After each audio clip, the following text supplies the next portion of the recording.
speak at the luncheon on this topic, I was simultaneously thrilled and somewhat daunted. Thrilled because I'm very passionate about this topic. Daunted because this is a really tall order for a 30-minute presentation. So really my attempt is going to be just to scratch the surface, and I hope prompt each one of you to do more digging and thinking on your own. At the end, I will provide my sources for anyone who's interested in further reading. So my talk is going to be divided into 4 parts. In the first, we're going to tackle what is the feminine genius. In the second part, we're going to discuss why the modern world is a challenging place to live out our womanhood. In the third part, once we know what the feminine genius is and why modernity poses a challenge to it, we're going to talk about concrete ways that we can achieve authentic female flourishing.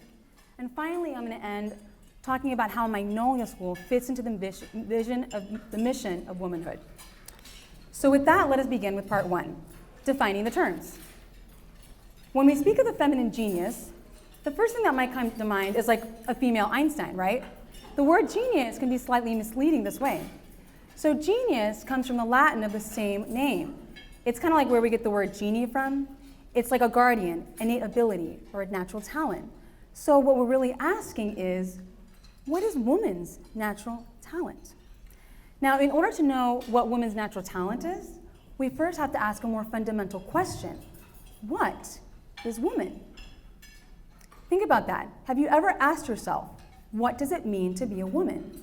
Or for the gentleman, what does it mean to be a man, right? It's a deceptively difficult question to answer. What does it mean? Is it about biology, certain traits or actions? Is it physical, intellectual, emotional, spiritual, maybe all of the above? So here it's very easy to go down the wrong track and look at superficial qualities of women and start thinking, well, women are people who do this, they act this way, they talk this way, they think this way. When in reality, we can't just focus on the level of looking, doing, or acting. It must be grounded in something deeper. It must be grounded in being. Someone might argue that a man can imitate a woman really well, and vice versa. Just because they can do the same things doesn't mean that they're the same. What's not interchangeable is their being. And we see women all around us. We seem to intuit what woman is. But to understand the underlying reality, we mustn't use our eyes. As Professor Bud Zizowski, who's a UT professor of government and philosophy, says, only with the mind can one see the universal essence, womanhood. Professor Bud Zizowski, who we'll just call J-Bud for short, offers this definition of woman. Woman, a human being with the essential characteristic of the potentiality for motherhood. Note that his language is very precise. When he says potentiality, he's referring to something like a calling. And when he says motherhood, it encompasses not just giving birth, but the spiritual, the cultural, emotional, physical, and intellectual forms of motherhood. So now we can begin to see how the natural talent of woman has to do with her calling to motherhood in the broadest sense. And we see this feminine genius manifested in the nurturing instincts of a nun caring for the elderly, in the loving eyes of a teenage girl bottle feeding a baby, in the empathy of a CEO for her struggling employee. There is a distinctly feminine essence that cares for the life of others. Now, I want to acknowledge that a talk on woman will necessarily include man, because the feminine cannot be fully understood without reference to the masculine. Now, to underscore how essential this being feminine or masculine is to our identity, if we asked Thomas Aquinas the question, when we die and our body leaves our soul, do we continue being a man or a woman? Have you ever thought about that? If you asked him, his answer would be yes, you do continue being male or female. For Aquinas, our sex is a proper accident, which means it's inseparable from our essence. All this is to say that being feminine or masculine does not depend merely on our bodily makeup. Being male or female is an attribute of our soul, which then gets manifested as bodily attributes. So now that we've talked about the essence of woman having to do with her potential for motherhood, I'd like to turn to 2 specific features of the feminine genius, her equality with man and her special relationship with man. And in order to do this, we're going to go to Genesis. So Genesis has two creation stories. In the first creation story, God is shown creating things in order from lesser to higher beings. He starts with material creation, and up he goes on the ladder, creating higher and more intelligent beings. Now, just before he creates the human race, he pauses and declares, "Let us make man in our image," as if to emphasize a break in the chain of creation. He creates like a drum roll, saying that there's something very special about to happen. And then he creates them, man and woman, male and female. He created them both in the image of God. So from this we can assert, as Professor Deborah Savage says, the fundamental equality of man and woman, made in the image of God, same substantial form, equally human, endowed with reason, will, and freedom. That score is absolutely clear. Between man and women, we are not dealing with one who is superior and one that's inferior.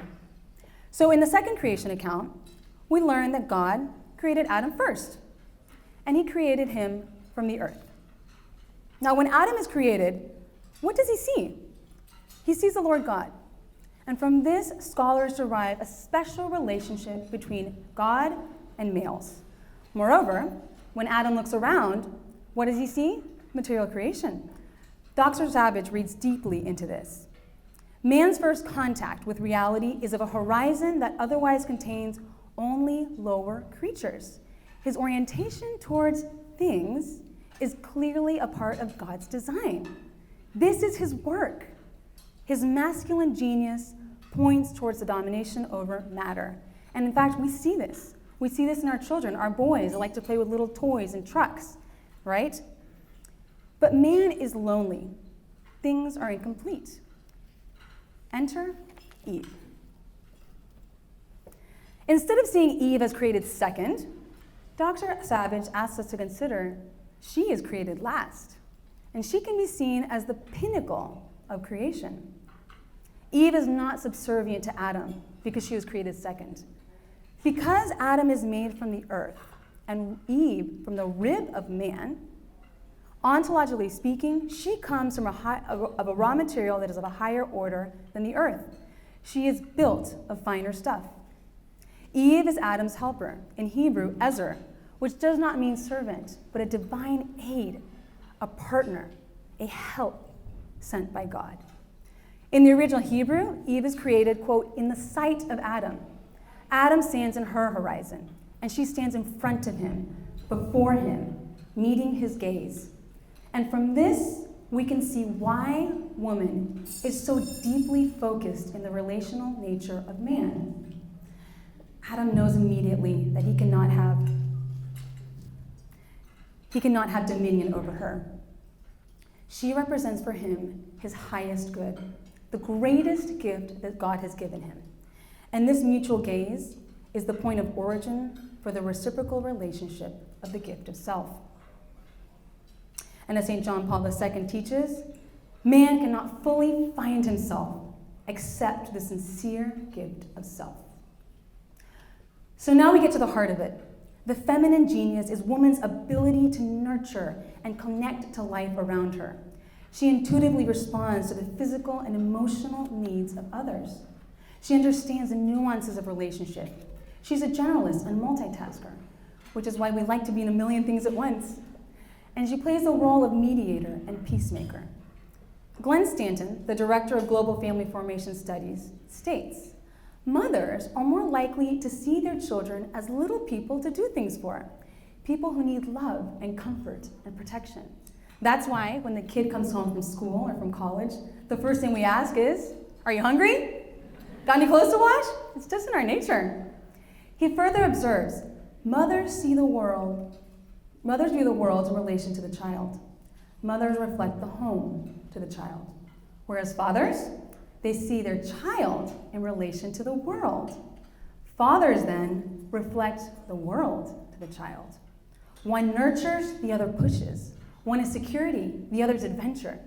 Katie Faust, my Canavox colleague, states in her book, Them Before Us, the presence of both mother and father maximizes the likelihood a child will develop into a confident, sensitive, well-rounded, self-controlled adult. St. John Paul II emphasized that society owes much to the genius of women because of the inconspicuous way that she nurtures daily relationships with people, especially within her family. Her role in the social and ethical dimensions that deal with human relations and spiritual values is of critical importance. Recall for a moment those women in your life, be it a teacher, an aunt, an older sister, a grandmother, to whom you owe a part of who you are as a human being because of their love, care, and example, their feminine genius. And we know that some of the world's greatest mothers never had any biological children of their own. So whatever calling a woman may embrace, her role is to imprint that activity with her feminine gift, the woman's touch. So now let us turn and discuss why our modern world poses a real challenge to living this out as women. I'd like to touch briefly on 3 trends that have eroded the feminine genius in the last century. Our first trend is the feminist revolution, especially the latter waves. So essentially what began as a first wave movement to bring about legal equality between the sexes, which was needed at the turn of the 20th century, it seemed to have morphed into a second wave of feminism that sought to make women like men, to virilize us. Inherent in this second wave was the notion that men were superior and women inferior. And the solution? Well, have women act and do as men do. Second wave feminism, in other words, unwittingly perpetuated the lie that women were inferior to men. Now this lie comes from the materialist bent of an empirical age that prioritizes what can be measured over invisible realities. As a whole, men are bigger, stronger, and faster than women. However, we are body and spirit, and women have gifts that cannot be measured in inches, pounds, and seconds. So when feminists cried, "We are the same," the phrase begged the question, the same as what? Aha, the same as men. Motherhood was proclaimed as undesirable, old-fashioned, and as a burden to cast aside. If she could shed family life and child rearing and just succeed like a man, then women would be man's equal, so they championed. The second trend is the sexual revolution, which poured lighter fluid on the feminist flame by liberating the natural bond between love, sex, and babies. Women became hypersexualized and were pressured to have sex like libertine men in an unfettered, risk-free style. Since the 1970s, the time of the sexual revolution and the second feminist waves, the happiness levels of women have been on a continuous decline. The narrative of sexual emancipation wasn't supposed to create despair. Why didn't this lead to greater happiness for women? I'm reminded of the movie The Incredibles, where a family of superheroes is forced to deny their superpowers and just blend into society. Mr. Incredible, the father, finds himself frustrated, overweight, professionally lost, and miserable because he's forced to neglect his gift to save others. Perhaps many women can identify with this experience. We have a superpower to help humanity flourish, and we are told not to use it. Just be like men. As long as a culture succeeds in suppressing our feminine genius, this can only lead to a sense of frustration and loss for women. But our feminine genius cannot be destroyed. Not surprisingly, social scientists have found that in societies with the fewest restriction on women and the greatest economic freedoms, sexual differences persist the most. That is to say, women in egalitarian countries who had the greatest educational and career opportunities were the most stereotypically female. Give women the freedom to do what they want, and they tend to pursue their feminine genius. Sociologist Charles Murray surveyed men and women with high IQs to see where their priorities lay. Katie Fowles sums up his results, stating, "Women tend to be more relationship-focused, to seek flexibility in their careers, and to prioritize people over projects. While high IQ men, well, they tend to be more driven, goal-focused, career-oriented, and project-centered." Now, of course, you're unlikely to hear out there on the street that a smart, truly free woman would want to be a woman who would care for others and prioritize them. It brings to mind my sister's friend. This woman scaled the corporate ladder, bought into the feminist mentality, and landed a prestigious job in Manhattan. She was living the life. One day, as she made her hour-plus commute from New York City to her New Jersey suburb home, she came to a stop sign. She was feeling burned out and unfulfilled, and she watched a mother riding her bike with her children along the sidewalk. Later on, she confessed to my sister, "In that moment, I just wanted to trade in my fancy car for that woman's bike. I wanted her life." Sometimes our feminist genius just bubbles to the surface, even though we've tried so hard to suppress it. Professor J. Budd puts it this way: under the spell of identicalism, women may not be allowed to be themselves. If they are punished for their feminine qualities, they may think they don't want to be themselves. Feminism has brought about a terrible fear and hatred of everything womanly.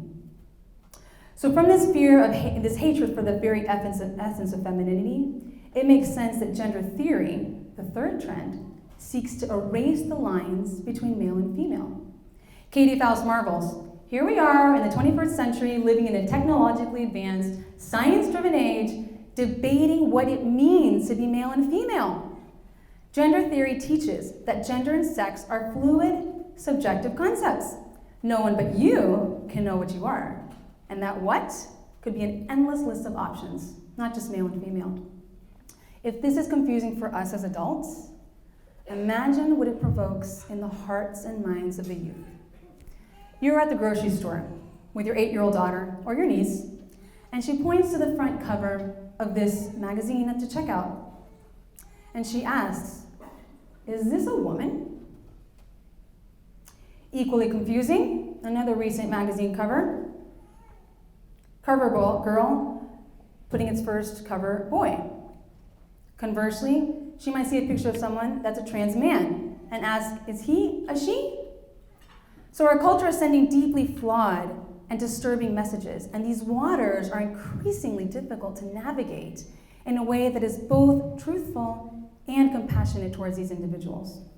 So while this is not a time for a presentation on transgenderism, suffice it to say that if our culture says that male and female are mere social constructs, then the feminine and masculine geniuses have no soil to thrive.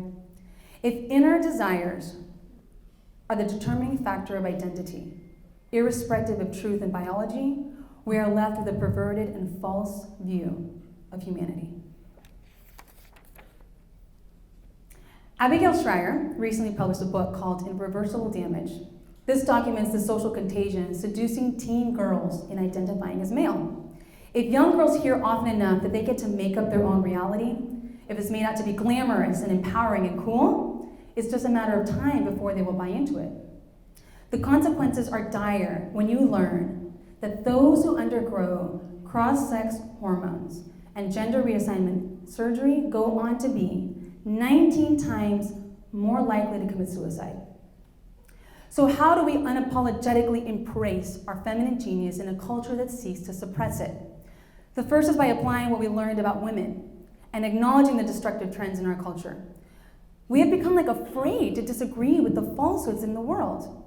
But there's a great difference between disagreeing and being disagreeable. No one wants to be disagreeable.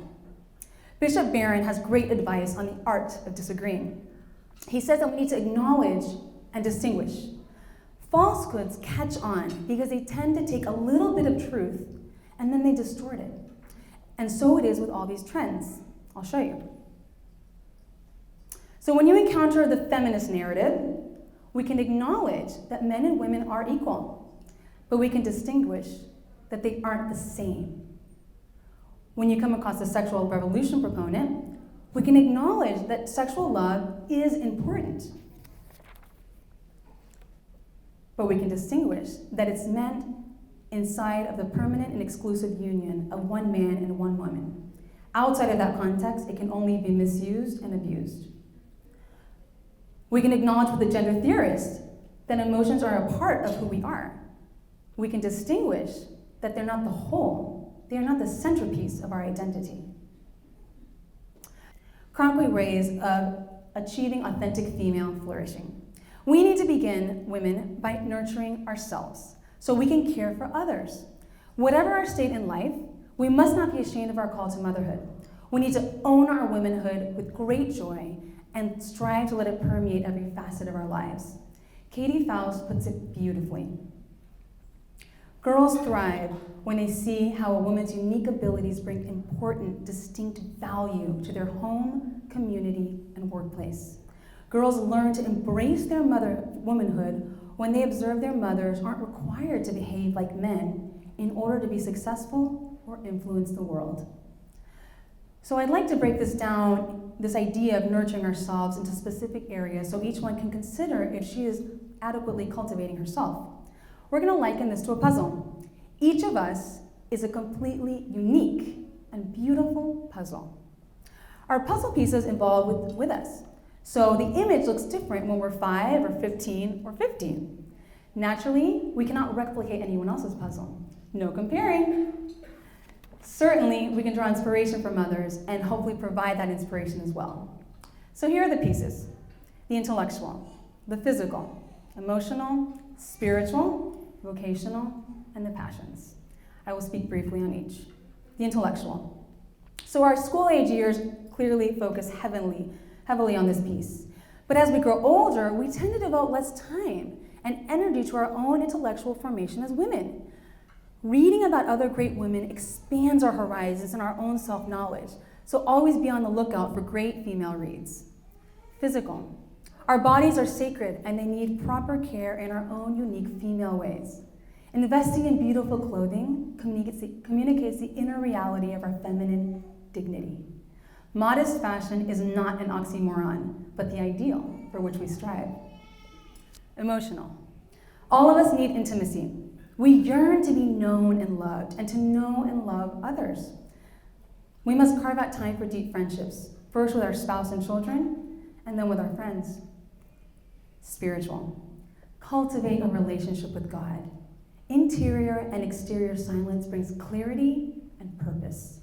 St. Edith Stein said that prayer and interior silence play a foundational role in securely anchoring a woman in her own depths, in order to be tranquil, emptied of self, and loving. Vocational. Maybe you're a woman in the professional world, or a stay-at-home wife and mother. Maybe you work part-time. All of these are wonderful ways that a woman can apply her feminine gifts. There is no one right way of living. St. Edith Stein again said, "A professional woman has to merge her vocation as a woman with the particular vocation and impress the latter with a feminine character." So instead of simply functioning as a lawyer, a doctor, a teacher, or a civil servant, a woman would always have the opportunity and the obligation to serve as a motherly companion for those with whom she works. Now, clearly some women will choose traditionally masculine careers, but even here, she can perform them in ways that give scope to her maternal qualities. More than once, I've had a friend lament to me that growing up, so much importance was placed on the career piece over to the detriment of the vocational piece. This mentality, I believe, is a product of the feminist narrative. For other careers, we seem to understand that years of formation are necessary. I'm not a surgeon, and nobody would trust me to operate on them just because I think it would come naturally. No one would trust a plane full of passengers to someone without an aviator's license just because they think it'd be a good pilot. However, most people jump right into marriage and family life, thinking that the simple desire to have a family is sufficient for success at this most important endeavor. Yes, we have a natural ability, but we need to cultivate it. All of the great geniuses of the past were apprentices first. It's no wonder we have such overwhelmed and stressed out women. Could this be because the feminists told us so many times how irrelevant and worthless marriage is and family life? Why would you waste your formative years preparing for such a role? I'd like to share a quote from one such friend. She says, "All my life, I was groomed to go to Ivy League schools. I was told I was so smart and I was going to change the world. After graduating from an Ivy League school, I married and had my first baby. I decided to drop out of Harvard grad school so I could take care of him instead of putting him to daycare.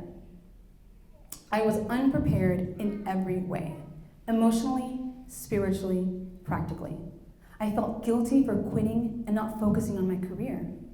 Even after reading dozens of books, I felt incompetent on how to raise a baby, manage a house, and cook. I felt cheated by my education, and I didn't know how to be a wife and a mother in the modern world. We are failing the young women in our lives if we don't model and help them grow to be capable women, both in the professional and in the private spheres. And the sixth piece, the passions. Give yourselves permission to cultivate your passions and your hobbies. This is not practical, but valuable advice. Make time for activities that are worth doing. As G.K. Chesterton quipped, if a thing is worth doing, it's worth doing badly. I couldn't agree more. Brenda Euland's 1938 book has a powerful passage to this point. She says, if you want your children to be musicians, then work at music yourself, seriously, and with all your intelligence. If you want them to be scholars, study hard yourself, and so it goes. And that is why I would say to the worn and hectored mother who longed to write and could not find a minute for it, if you shut your door against the children for an hour a day and say, Mother is working on her 5-act tragedy in blank verse, you would be surprised how they would respect you. They would probably all become playwrights. Women who embrace their motherhood, pour themselves into the running of the home, educating their children, using their talents and creativity, volunteering, starting a side business, show their daughters by their lives that the home isn't simply a reflection of their parenting style. It is a reflection of the beautiful woman herself. By living out our feminine genius, we will be full of energy, deeply happy, and go through each day with a strong sense of purpose. And finally, I'd like to bring in Magnolia into this vision. As a mother of a monarch and a guest teacher, I have seen firsthand how Magnolia seeks to educate the whole girl according to these principles, providing the environment, formation, and example so these girls can live deeply fulfilling lives as women in the public and the private spheres. Academically, Magnolia understands learning is not just about memorizing and test taking, but about opening a girl's horizons through hands-on history projects, personal conversations, competitions, special nature outings, and great literature. Girls discover their place in the story of human history, which is not just friendly towards women, but shows them how vital it is to be authentically feminine. Magnolia students are courageous, curious, caring, sensitive, and connected to each other. The faculty and staff understand the importance of living out their gifts as women by their actions, attitudes, dress, and speech. Our girls have a variety of role models around them, all different, talented, and virtuous, from which to draw inspiration. Personal development is a unique course at Magnolia. This special Friday class helps the girls develop their sense of womanhood. Not only do they bring in guest speakers on a range of topics from etiquette, fashion, culinary arts, and design, but they also learn about natural law and social issues. It has been my privilege to teach the Chain of Ox JV course to the 7th and 8th grade, where we talk about issues related to our marriage culture and sexual integrity. Magnolia is also authentically nurturing through the one-on-one mentorship that allows teachers to see the whole girl and draw out her talents. In the house and buddy system, our older girls care for and guide the younger ones. Our monarchs also have class pets, so they learn how to take care of animals too. And in after school and summer camps, they have a chance to partake in all sorts of other activities, clubs, athletics, crafts, and outreach. Personally, as a mother, I cannot imagine a place where I'd rather send my child 8 hours a day. So as you can see, Magnolia is fully on board with the vision that a well-developed girl is a gift to mankind. It is the primary role of mothers and fathers to raise their daughters, but it is a role of all of us to help these young women put down deep roots that touch the reality of the unique gifts they bring to the world. Society is desperate for the ability that woman has to see persons with their heart. So whether that woman is in the classroom, the operating room, the courtroom, or the laundry room, she is leaving her feminine imprint on creation through her motherly service, seeking to draw out of people the best version of themselves. Thank you.